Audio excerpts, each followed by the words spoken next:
আমাদের পুরনো বাড়িতে একটা সেগুন কাঠের চেয়ার ছিল, বেশ লম্বা হাতলওয়ালা।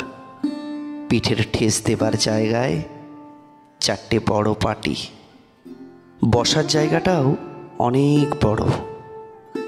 বাবা ওই চেয়ারটাতে বসতেন, বসে খবরের কাগজ পড়তেন, ডায়েরি লিখতেন, হিসেব লিখতেন। বন্ধুরা কেউ এলে ওই চেয়ারে বসে গল্প করতেন। ওই চেয়ারে সকাল বিকেল বাবা চা খেতেন বসে। বর্ষার দিনে ওই চেয়ারে পা তুলে বসে মুড়ি তেলে ভাজাও খেতেন। নতুন যে ফ্ল্যাটে উঠে এসেছি এখন, তার কোনো ঘরেই চেয়ারটা ঠিকমতো রাখা যাচ্ছিল না।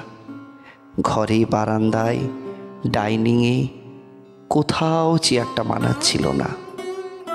নতুন সব আসবাবের মধ্যে চেয়ারটা অসম্ভব বেমানান।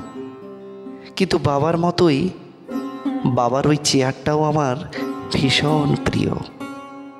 ওটা ফেলে দেব বা বিক্রি করে দেব কোনোটাই ভাবতে পারি না। চেয়ারটা দেখলেই বাবার কথা মনে পড়ে। বাবা চেয়ারটায় বসে মহাভারত পড়তেন, গীতা পড়তেন, রবীন্দ্রনাথ পড়তেন।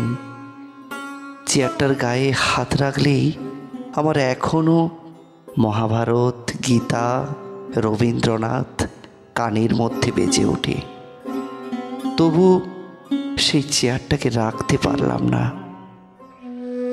নতুন কেনা একটা স্টিলের আলমারি ঘরে ঢোকানোর সময় ধাক্কা লেগে চেয়ারটা ভেঙে গেল, একটা পা জখম হয়ে গেল।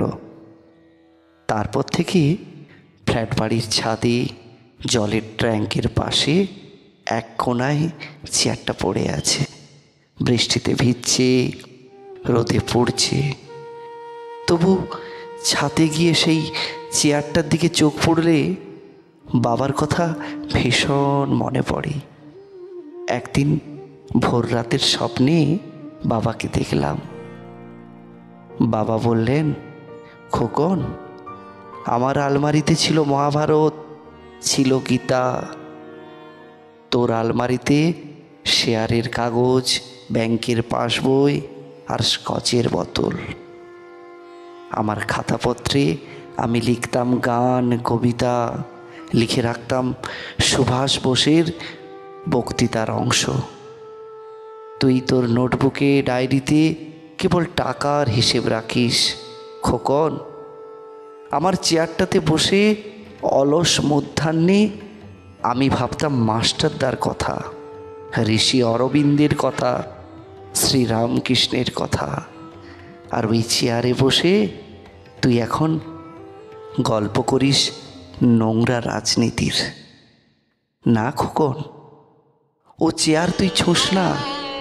হ্যাঁ খোকন, তুইও চেয়ারের যোগ্য নয়। ঘুম যখন আচমকা ভেঙে গেল, দৌড়ে ছাদে গেলাম। দেখলাম চেয়ারটা আপনি ভেঙেছে, পড়ে আছে একলা ছাদে।